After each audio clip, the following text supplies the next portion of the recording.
একটা ছোট্ট হাতি ছিল। সে সবার থেকে আলাদা স্বপ্ন দেখত।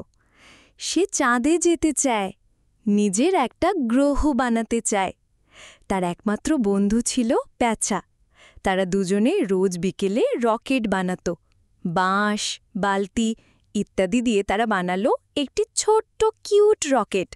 একদিন তারা রকেটে করে উড়ে গেল দূর এক গ্রহে, যেখানে সবকিছুই ছিল হাতির মতো।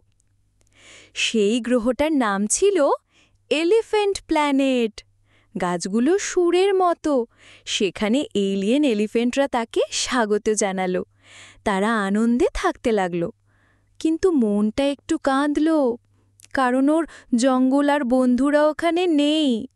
তাই তারা আবার ফিরে এলো জঙ্গলে, কিছু চকচকে তারা নিয়ে। গল্পটি ভালো লাগলে একটি লাইক করুন এবং চ্যানেলটি সাবস্ক্রাইব